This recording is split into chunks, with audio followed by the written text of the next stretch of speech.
Estrogen dominance is such an important health concern for women today. What is it? Why is it? We're going to get to that in this episode.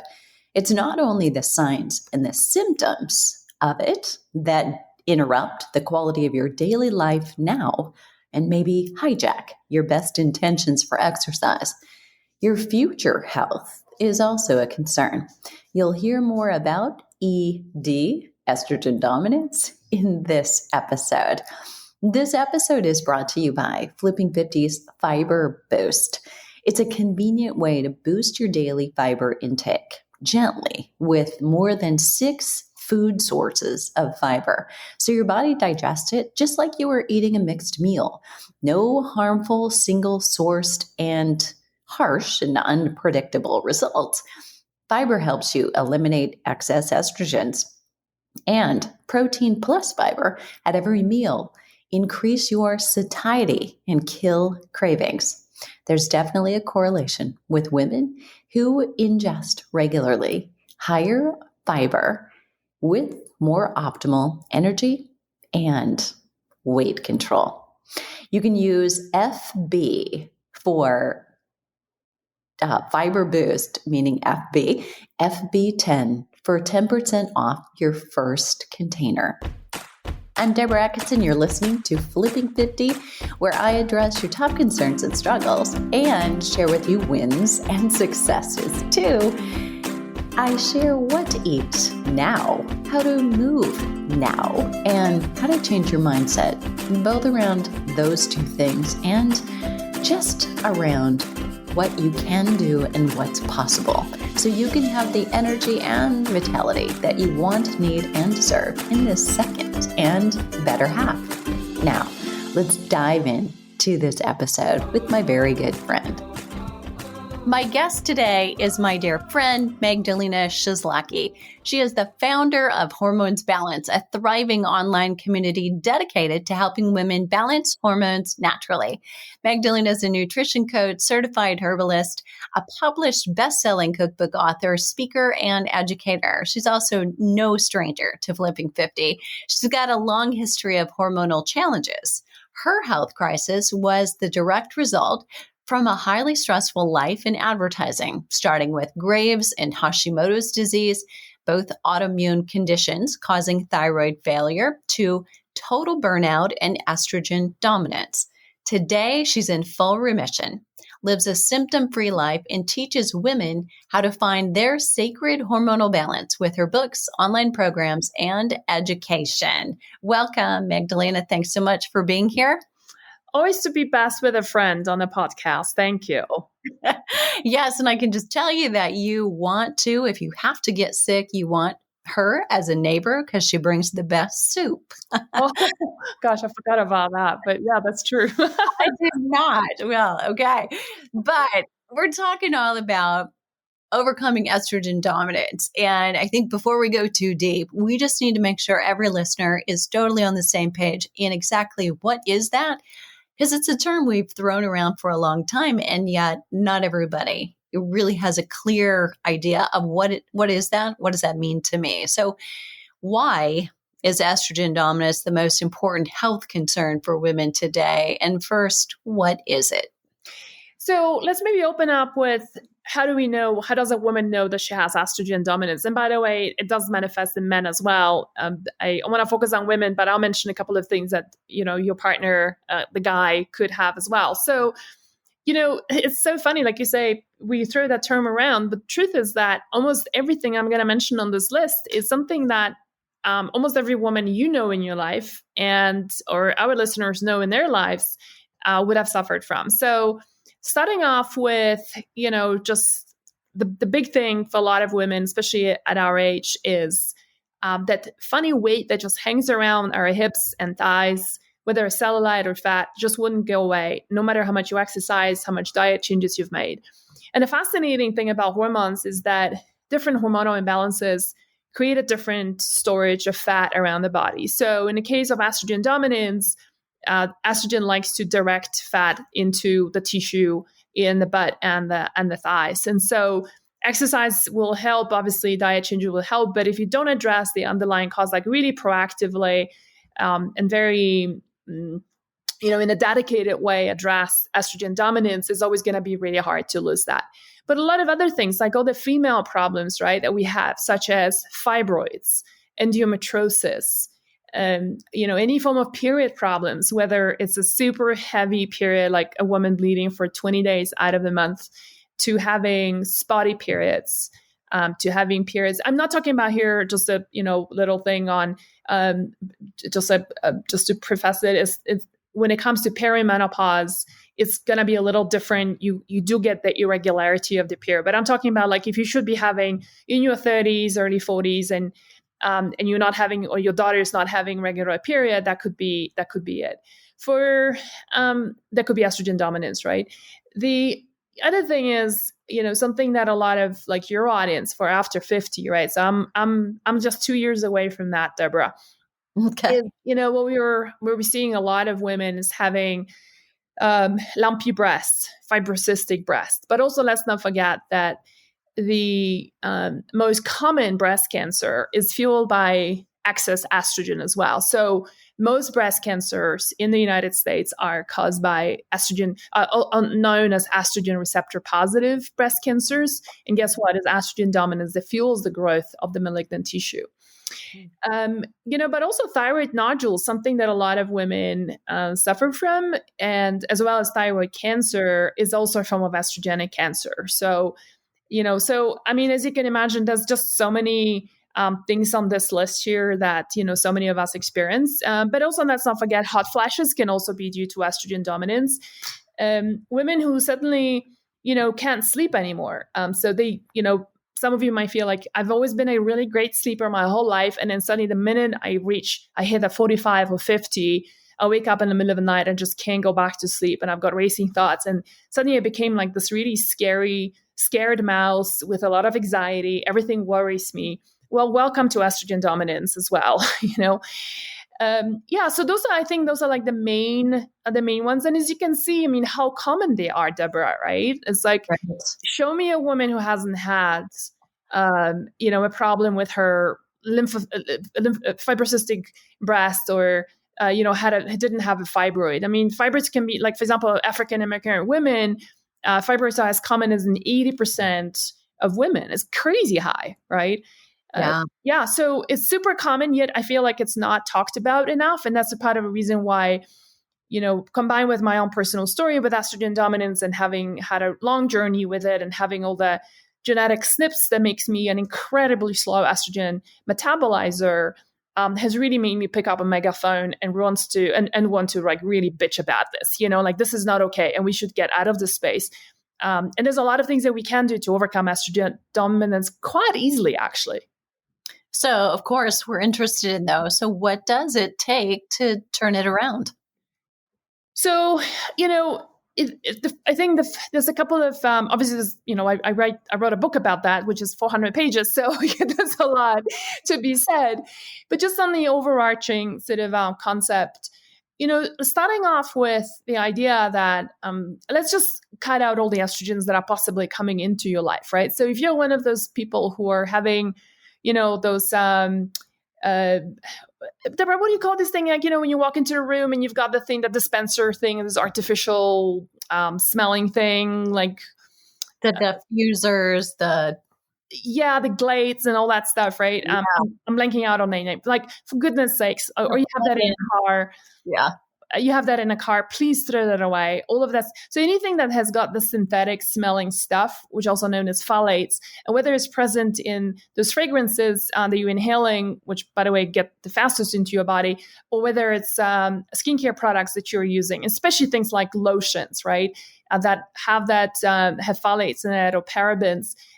All of those are what we call xenoestrogens, synthetic estrogens that are going to cause a lot of havoc and DNA damage to your body. But also, anything that you wash, you clean your house with. That's, it's really calls for like a little audit in your house on just really cleaning up the act. And there's really no excuse, because, really you walk into any health food store today and there's so many beautiful organic and clean options that are available. So that's one of the aspects, that's like coming in from the outside, right? But also, talking about still on the outside, it's a really wise idea to switch to organic food. This, I think a few years ago, this was perceived as sort of a hippie, yuppie thing to do. It really is not. A lot of the pesticides that are used in what's called conventional food, which, what a sad name it really is, right? Like conventional food, it should be called toxic food, not conventional food. In a so-called conventional food, including if you're buying meat, which is full of hormones and antibiotic, all of that is going to play a role against you and feeding further on estrogen dominance in your body. So I think doing a bit of a cleanup, switching to organic food and organic products or clean products in your house might be a really good idea. The other way estrogen dominance happens is what happens in the inside of your body. And, the organ that is hugely responsible for detoxing us from estrogens is our liver. And so there's a ton of things that we can do to support the liver. We can talk about, if you want, Deborah, on some food ideas and stuff like that. But that's really what goes on the inside. If you think about it, let me actually just say one thing, before I say anything else, is that I don't want to demonize estrogen. There's, I think one of the big things that comes out from the name estrogen dominance is that women think like all estrogens are bad, and they are not. You wouldn't be a woman if you didn't have sufficient amount of estrogen, right? Our whole cycle depends. Our sexuality is very dependent on estrogen. As you go into menopause and you hit the 50 and above, estrogen is the hormone that's responsible for the health of your skin, so that you don't sag, it doesn't get saggy and dry. Your mental functions, how sharp you are in your mind, depends on estrogen. The health of your bones is going to depend on estrogen, as well as progesterone, and obviously not just calcium, mind you. So estrogen is really vital, and for women to thrive. The problem is how we break down those estrogens.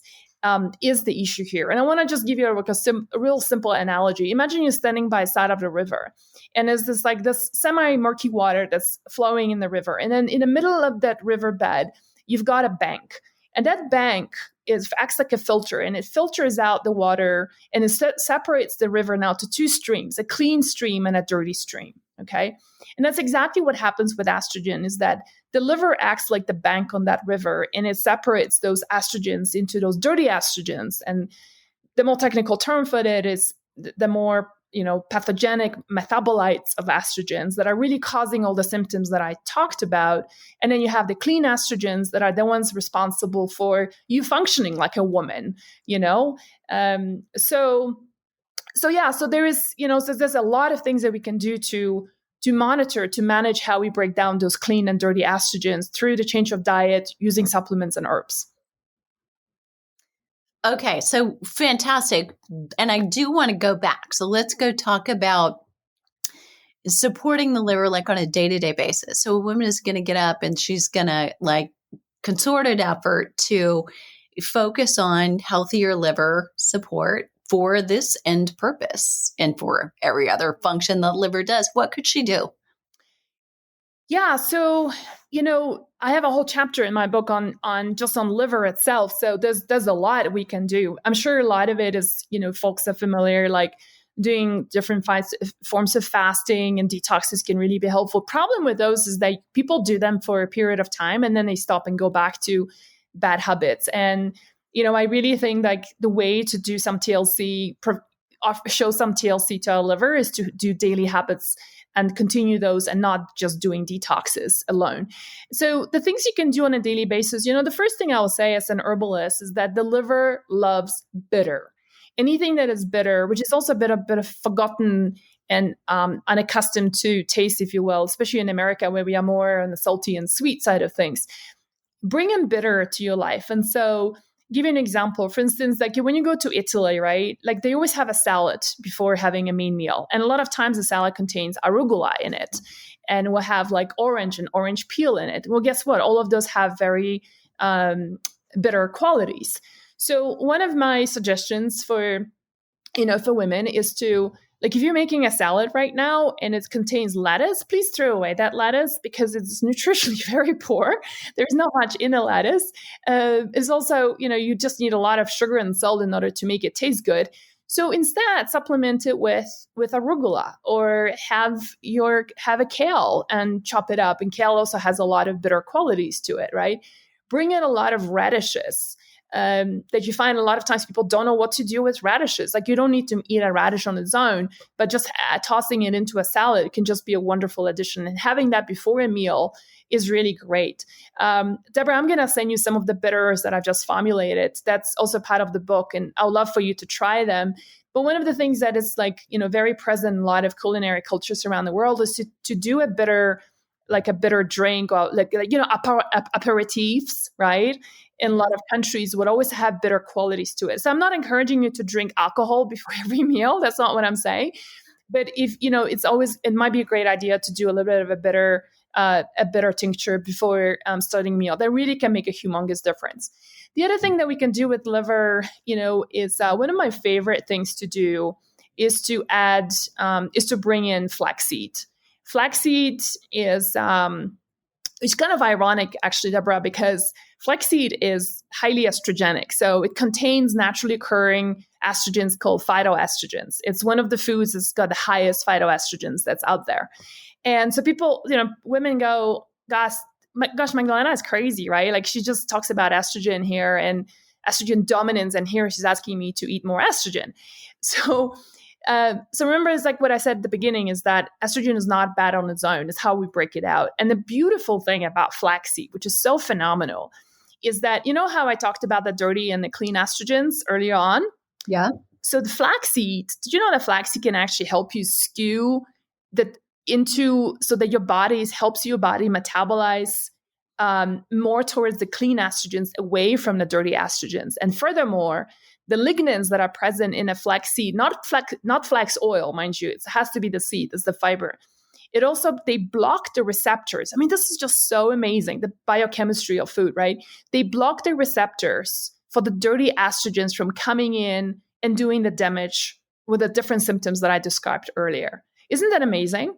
That's totally amazing. Yes. And furthermore, flaxseed is full of fiber. It's got both soluble and insoluble fiber. So guess what? The liver loves fiber. And the other reason why I love flaxseed is because, the fiber, especially the insoluble fiber, is going to be like a sweep is going to sweep your colon, right? It's like a broom that sweeps your colon. And when that happens, then you get much better bowel movement. Well, guess what, ladies? If you're not getting a good bowel movement every day, 2 times a day, 3 times a day, like a healthy one, and you're constipated on a regular basis, guess what? All your hormones are getting recirculated back into your bloodstream, and estrogen included, causing the damage, causing the dirty estrogens to be doing all that crazy work that we don't want them to be there. So, constipation or relieving constipation can really support the liver in a huge way as well, because you don't tax the liver anymore in having to recycle all that trash, all that gunk. So, just simple things like that. And I think lastly, I'll just mention, the liver loves castor oil. And so doing castor oil packs on your liver when you go to bed and just keeping it overnight, oh my God, what a difference that can make. Love that. Okay. So let's say we've got a listener who is always going to want to know, how soon before I feel better, how long before I'll see results. So say somebody takes a concerted effort, they're already looking at toxic cleaners and maybe lotions and shampoos and taking a good look there, eating organic, they're taking up some of your advice and introducing arugula and continuing to put that flax in their smoothies. Mm-hmm. How long before she feels better? Yeah. So, it's like the favorite answer, right? That we all hate to hear. It depends. It depends how backed up is your liver. It depends what are your genetic SNPs like and how estrogenic are you. It can also depend on your mineral deficiencies. For example, a person who is severely deficient in magnesium would always take a longer time, because replenishing, for example, magnesium is going to be pretty key on regulating your estrogen dominance, your ability to, magnesium helps the liver too, by the way, right? In detoxing. So you depend on a few things, but, I have seen I mean, women beginning with the elimination diet just to lower the inflammation in the body, and like literally within a week feeling the difference. To anyone from, I would say that a month is probably the average time that women will email us and say, you know what, I'm really like my hot flashes are 80% lower right now. I give you an example. I used to have an assistant who had uterine polyps. And I forgot to mention uterine polyps also can be due to estrogen dominance. And so she was already past her reproductive years. So her OBGYN, of course, as they would, recommended a full hysterectomy, right? And for women who are past their childbearing years, it's not that much of a big deal. But women who want to get pregnant still, that's obviously a life-changing decision, right? Or diagnosis to receive. But the issue is that I feel like, even removing your uterus, Deborah, I mean, you and I are so much on the same page in that way. You're just removing a uterus, but you're not removing the root cause of it, right? So you can remove a uterus, but then, 2 years later, develop breast cancer because you haven't addressed the problem, which is estrogen, the root cause, right? Which is estrogen dominance. So anyway, so she had uterine polyps, and I will tell you that, you kind of know my team a little bit and how I hire, but this was like probably 6-7 years ago. And this woman wasn't really particularly following like the lifestyle that I teach. Something that I've very much changed now is like my whole team now is like, we live this stuff, like we live and breathe that stuff. So she was kind of skeptical, and she's like, okay, well, I'm just going to do just a few things. So I think she gave up, from what I remember, she gave up sugar. She reduced sugar. She gave up gluten. She stopped eating processed foods, and she gave up caffeine, which was like her big thing. Coffee was her big thing. And she went back for a checkup, and this was 3 months later. So mind you, she didn't do like my whole full protocol. She just kind of picked and chose what she felt comfortable doing, right? 3 months later, she went back to OBGYN. Her polyps were gone. Wow. Yeah. Believer. She's a believer. You know what her doctor told her? Whatever you're doing, just keep doing it. And I was like, did she ask you, what did you do? She's like, no. Didn't want to know. Oh, okay. So I want to unpack this a little bit, because you kind of skimmed over hot flashes, but I picked up on it, and I know listeners will. So hot flashes, they're among those common symptoms that are accepted as a part of menopause for many women. So much that, I cringe when I go on social media where over and over women are reading, here are the symptoms of menopause, like as if this is how you'll know when you get them. Not if, but when you get them, And I know you and I agree that they're common, not normal. So for women out there who are suffering, what are the most direct things? And just circle back if you need to repeat yourself, but I want to make sure listeners get this for reducing or eliminating hot flashes. Yeah, great question. So, all right, hot flashes. The reason why I still talk about hot flashes when it comes to estrogen dominance is because it can happen because you are low on progesterone, but that's only one of the reasons. Let me share with you. I posted a few months ago on our Facebook group asking women, what have you done that helped you the most when it comes to hot flashes? Do you want to guess what was the number one thing that we had? Probably like 50 responses. It's a pretty sizable, survey list, if you will, of highly engaged women. Do you want to guess what was the number one thing they said? No idea. Blood sugar balance. Really? Yep. Changing their breakfast. Stop eating sugary shit for breakfast, including like banana smoothies and stuff like that. It's like, take away the sugar first thing in the morning. Mm-hmm. Stop drinking wine before going to bed, because that's sugar too, right? Yeah. Alcohol converts to sugar. So blood sugar balance was like the biggest thing. And then not only did the hot flashes go away, but their belly fat started reducing too, because in women, most belly fat is also due to insulin resistance. And we don't metabolize sugar as well as we did when we were in our 20s. So that was the biggest first thing. The second one was lowering inflammation. So women were reporting who gave up things like gluten, dairy was the biggest two quoted foods. Their hot flashes reduced immediately. The third thing they reported was a reduction or elimination of caffeine and coffee, especially. I don't think caffeine actually, I don't want to demonize caffeine because the whole country is addicted to it. So I don't want to be the most unpopular person on your podcast, Deborah. Take a damn coffee away. But it's if you can switch to something else that's caffeinated, like a green tea or black tea or oolong tea or white tea is just absolutely wonderful, and have it after a meal. Which again, remember that, Deborah, let me tell you the worst thing that a person can do: having coffee on an empty stomach. It jacks up your blood sugar levels like big time. It makes your the whole body acidic.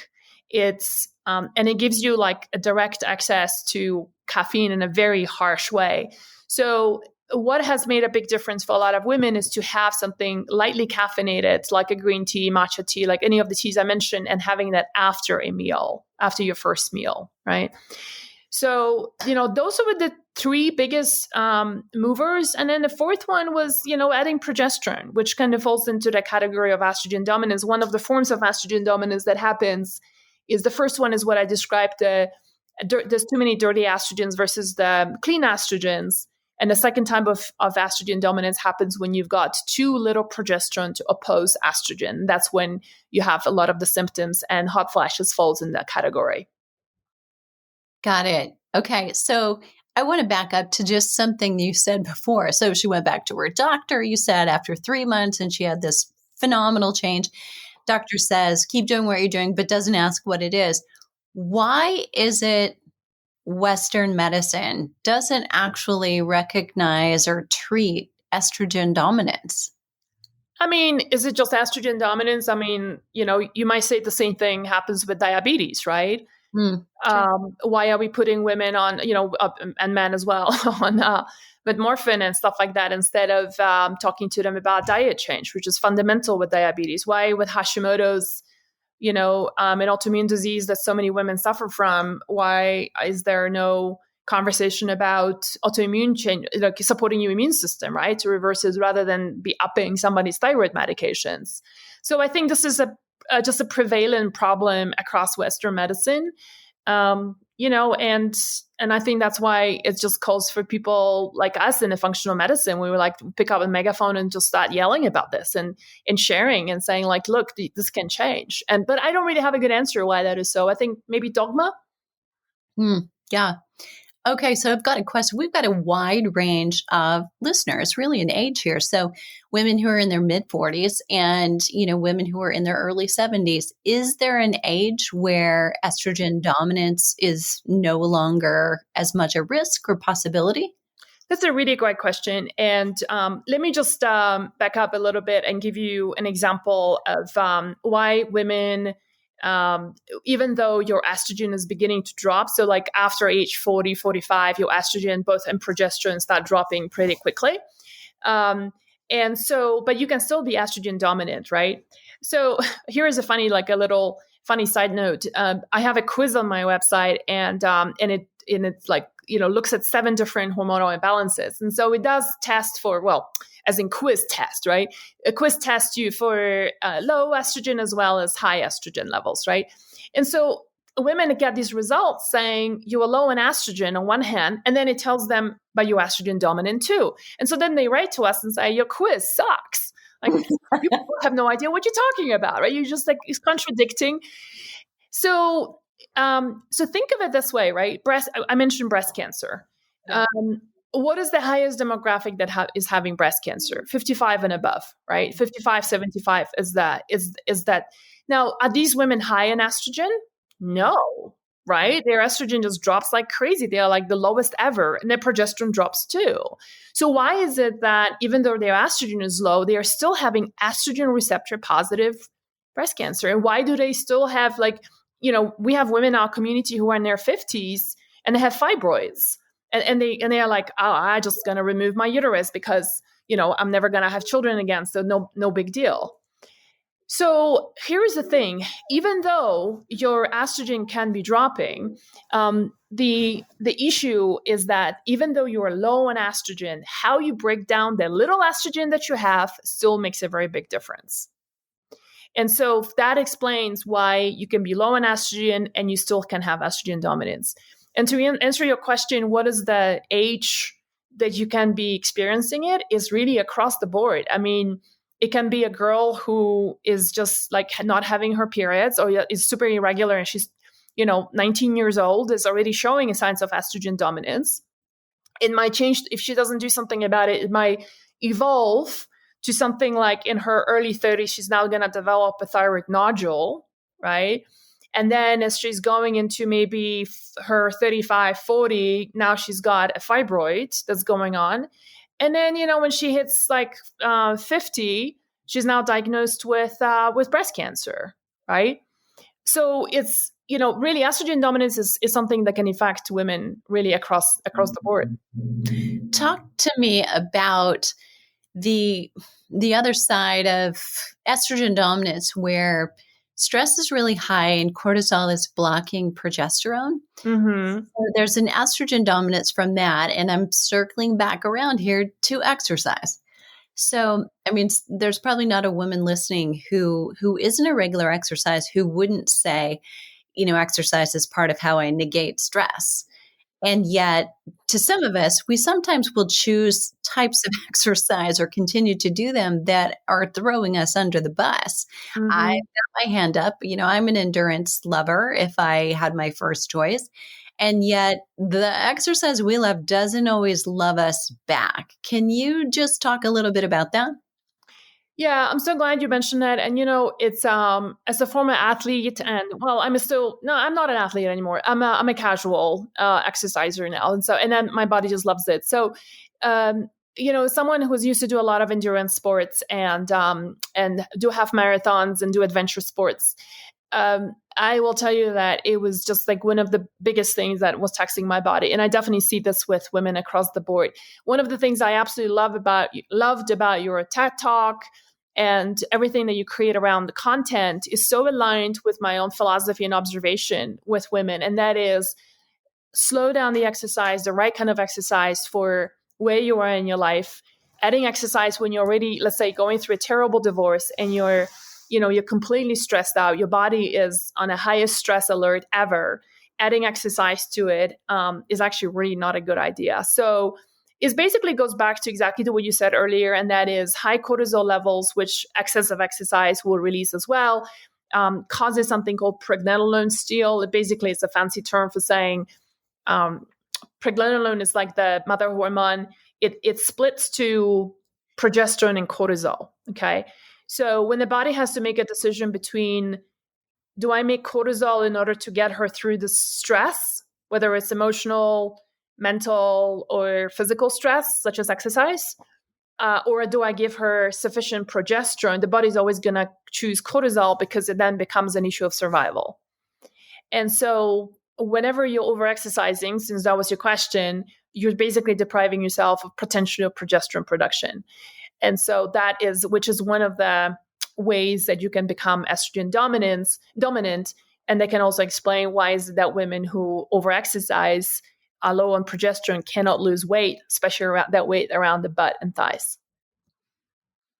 Great explanation. Thanks for handling that one. So all the listeners out there, know who you are if that applies to you. And Magdalena, I think we could talk for hours and dive into all 400 pages, but I'm sure we both have something else to do.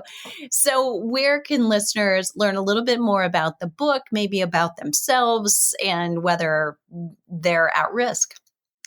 So, if you want to just check out first, if you are estrogen dominant, I would suggest go to hormonesbalance.com. So hormones with an S, hormonesbalance.com/howestrogenic is the URL. And that's the quiz for estrogen dominance, just to see how estrogenic are you. It's going to give you a scale.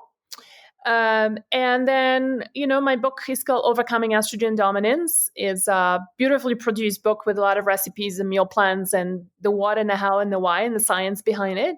And it's available on on Amazon now. So those two places, I suppose. Fantastic. Love that. And listeners, if you are walking, you're biking, you're lifting, I've got you covered. And we'll put all the links in the show notes, and that'll be at flipping50.com/estrogen dominance now. There you have it. Listeners, if you have a question that I didn't ask and we didn't get to, please leave that below the show link. And again, that'll be at flipping50.com/estrogen dominance now. What are you waiting for? Let's start flipping 50 today.